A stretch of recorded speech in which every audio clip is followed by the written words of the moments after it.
ಇವತ್ತು iron deficiency ಬಗ್ಗೆ ಮಾತಾಡೋಣ.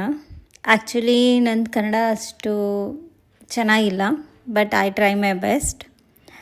ಐರನ್ ಡಿಫಿಷಿಯನ್ಸಿ ಎಲ್ಲ ಡಾಕ್ಟ್ರು ಯೂಶ್ವಲಿ ಲೇಡೀಸಿಗೆ ಹೇಳ್ತಾನೆ ಇರ್ತಾರೆ, ನಿಮಗೆ ಐರನ್ ಡಿಫಿಷಿಯನ್ಸಿ ಇದೆ ಮತ್ತು ನಿಮ್ಮದು ಹೆಮೋಗ್ಲೋಬಿನ್ ತುಂಬ ಕಮ್ಮಿ ಇದೆ. Iron is A mineral that our body needs. Okay, haemoglobin is A protein in red blood cells. Iron ಕಮ್ಮಿ ಇದ್ದರೆ ಹಿಮೋಗ್ಲೋಬಿನ್ ನಮ್ಮ ಬಾಡಿಯಲ್ಲಿ ಚೆನ್ನಾಗಿ ಸಪ್ಲೈ ಆಗೋಲ್ಲ. ಹಿಮೋಗ್ಲೋಬಿನಿಂದ ಕೆಲಸ ಏನು? ಅದು ನಮ್ಮ ಕ್ಯಾರಿ ಮಾಡೋದು, ಆಕ್ಸಿಜನ್ನ ಕ್ಯಾರಿ ಮಾಡಿ ನಮ್ಮ ಎಲ್ಲ ಬಾಡಿ ಪಾರ್ಟ್ಸ್ ಕಡೆ ಅದು ಸಪ್ಲೈ ಮಾಡುತ್ತೆ. ಓಕೆನಾ? ಇದರಿಂದ ನಮಗೆ ಸ್ಟ್ರೆಂತ್ ಬರುತ್ತೆ. ಐರನ್ ಡಿಫಿಷಿಯನ್ಸಿಗೆ ತುಂಬ ಲೇಡೀಸ್ ಸೀರಿಯಸ್ ಆಗಿ ತಗೊಳ್ಳಲ್ಲ. Iron is needed to make the haemoglobin. ಓಕೆನಾ? If iron is low, haemoglobin also become a low. ಇದು ಯಾಕೆ ಕಮ್ಮಿ ಆಗುತ್ತೆ? ಯೂಶ್ವಲಿ ನಮ್ಮದು ಲೇಡೀಸಲ್ಲಿ ಇರೋ ಪ್ರಾಬ್ಲಮಿಂದ ಮತ್ತು ಮಂತ್ಲಿ ಪೀರಿಯಡ್ಸ್, ಇದರಿಂದ ಎಲ್ಲ ನಮ್ಮ ಬಾಡಿಯಲ್ಲಿ ಐರನ್ ಡಿಫಿಷಿಯನ್ಸಿ ಆಗೋದು ಈಸ್ ತುಂಬ ಕಾಮನ್. ಇದು 90% ಲೇಡೀಸಿಗೆ ಕಮ್ಮಿ ಇದ್ದೇ ಇರುತ್ತೆ. ಇದರಲ್ಲಿ ಮೇನ್ ನಮಗೆ ಐರನ್ ಅಬ್ಸರ್ವ್ ಆಗೋಕ್ಕೆ ನಾವು ಏನು ತೊಗೊಬೇಕು, ಆ ಟೈಮಲ್ಲಿ ನಾವು ಏನು ಆಹಾರ ತೊಗೊಳ್ತೀವೋ ಅದ್ರ ಜೊತೆಗೆ ನಾವು ಪ್ಲಸ್ ವಿಟಮಿನ್ ಸಿಯನ್ನು ಆ್ಯಡ್ ಮಾಡಬೇಕಾಗತ್ತೆ. ಯಾಕಂದರೆ ಅದು ಐರನನ್ನು ಬೇಗ ಅಬ್ಸರ್ವ್ ಮಾಡುತ್ತೆ.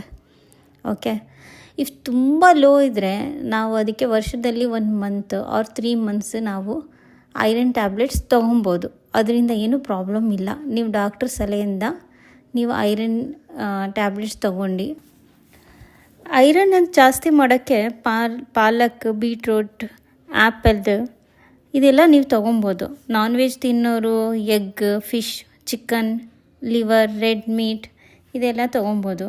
ಬಟ್ ಅದ್ರ ಜೊತೆ ನೀವು ವಿಟಮಿನ್ ಸಿ ತೊಗೊಳ್ಬೇಕಾಗತ್ತೆ. ಯಾಕಂದರೆ ಅದರಿಂದ ನಮಗೆ ಅದು ಐರನ್ ಅಬ್ಸರ್ವೇಷನ್ ತುಂಬ ಚೆನ್ನಾಗಾಗತ್ತೆ. ಬಟ್ ಯೂಶ್ವಲಿ ಲೇಡೀಸ್ ಏನು ಮಾಡ್ತಾರೆ, ಆಫ್ಟರ್ ಫುಡ್ ಟೀ, ಕಾಫಿ ಎಲ್ಲ ತುಂಬ ಜಾಸ್ತಿ ತೊಗೊಳ್ತಾರೆ. ಟೀ ತೊಗೊಳ್ಳೋದು, ಊಟ ಆದ ತಕ್ಷಣ ಟೀ ತೊಗೊಳ್ಳೋದು, ಏನಾದರೂ ತಿಂದ ತಕ್ಷಣವೇ 1 ಕಪ್ ಟೀ ತೊಗೊಳ್ಳೋಣ, 1 ಕಪ್ ಕಾಫಿ ತೊಗೊಳ್ಳೋಣ, black tea, black coffee, what ever. But ಅದರಿಂದ ಏನಾಗುತ್ತೆ, ನಮಗೆ ಅದರಿಂದ ಐರನ್ ಅಬ್ಸರ್ವೇಷನ್ ಚೆನ್ನಾಗಿ ಆಗಲ್ಲ. ಹಾಗಾಗಿ ನಮಗೆ ಇನ್ನೂ ಜಾಸ್ತಿ ಐರನ್ ಡಿಫಿಷಿಯನ್ಸಿ ಆಗುತ್ತೆ. ನಾನು ಲೇಡೀಸಿಗೆ ಏನು ಹೇಳೋದು ಅಂದರೆ, ನೀವು ನಾಲ್ಗೆ ರುಚಿ ತಕ್ಕಂಗೆ ನೀವು ಬಾಡಿಗೆ ತೊಗೊಂಡ್ರೆ ನಿಮ್ಮ ಬಾಡಿ ಕೇಳಲ್ಲ. ಅದಕ್ಕೆ ಏನು ಬೇಕು ಅದನ್ನು ಮಾತ್ರ ತೊಗೊಂಡ್ರೇ ನಿಮ್ಮ ಬಾಡಿ ಸರಿಯಾಗಿ ರಿಯಾಕ್ಟ್ ಮಾಡೋದು. ಸೊ ನೀವು ಟೇಸ್ಟ್ ವೈಸ್ ಹೋಗಬೇಡಿ. ನಿಮ್ಮ ಬಾಡಿಯಲ್ಲಿ ಅಕಸ್ಮಾತ್ ಐರನ್ ಡಿಫಿಷಿಯನ್ಸಿ ಇದೆ, ಹಿಮೋಗ್ಲೋಬಿನ್ ಕಮ್ಮಿ ಇದೆ ಅಂದರೆ ಟೀ, ಕಾಫಿನ ತುಂಬ ಡಿಕ್ರೀಸ್ ಮಾಡಿ. ಏನೋ 1 ಟೈಮು, ಅದು ಗ್ಯಾಪ್ ಎಷ್ಟಿರಬೇಕು ಫುಡ್ ಆದಮೇಲೆ ಅದರಿಂದ ನಾಲೆಡ್ಜ್ ಇದ್ದರೆ ಆ ಪ್ರಕಾರ ನೀವು ತೊಗೊಂಡ್ರೆ ತುಂಬ ಒಳ್ಳೆಯದು. ನಿಮಗೆ ರುಚಿಗೆ ತಕ್ಕಂಗೆ ನೀವು ಟೀ, ಕಾಫಿ ತೊಗೊಳ್ಳೋದು ಅದರಿಂದ ನಿಮಗೆ ಏನು ಲಭ್ಯ ಆಗಲ್ಲ. ಓಕೆನಾ? ಈಗ ಕಾಫಿ ಅಂದರೆ ಒಂದು ಟ್ರೆಂಡ್ ಆಗಿಬಿಟ್ಟಿದೆ, ಫ್ಯಾಷನ್ ಆಗಿಬಿಟ್ಟಿದೆ. ಆಫ್ಟರ್ ಊಟ ಆದ ತಕ್ಷಣ ಗ್ರೀನ್ ಟೀ ತೊಗೊಳ್ಳೋ ಟೈಮಿಂಗ್ ಇರುತ್ತೆ. ಊಟ ಆದ ತಕ್ಷಣ ಯಾರೂ ನಿಮಗೆ ಗ್ರೀನ್ ಟೀ ತೊಗೊಳ್ಳಿ ಅಂತ ಹೇಳಲ್ಲ ಡೈಟಿಷಿಯನ್. ಊಟ ಆದ ತಕ್ಷಣ ಬ್ಲ್ಯಾಕ್ ಕಾಫಿ ತೊಗೊಳ್ಳಿ, ಯಾರೋ ಯೂಟ್ಯೂಬಲ್ಲಿ ತೊಗೊಂಡ್ರು ನಾನು ತೊಗೊಳ್ಳೋಣ, ಹಾಗೆ ಆಗಲ್ಲ. ಯೂಟ್ಯೂಬಲ್ಲಿ ತೊಗೊಳ್ತಾ ಇದ್ದಾರೆ ಅಂತ ನೀವು ತೊಗೊಳ್ಳೋದು ತಪ್ಪದು. ಅದಕ್ಕೆಲ್ಲ ಒಂದು ಟೈಮಿಂಗ್ ಇರುತ್ತೆ. ಇದ್ರ ಬಗ್ಗೆ ಮಾಹಿತಿ ಬೇಕಂದರೆ ನನಗೆ ಕಾಂಟ್ಯಾಕ್ಟ್ ಮಾಡಿ.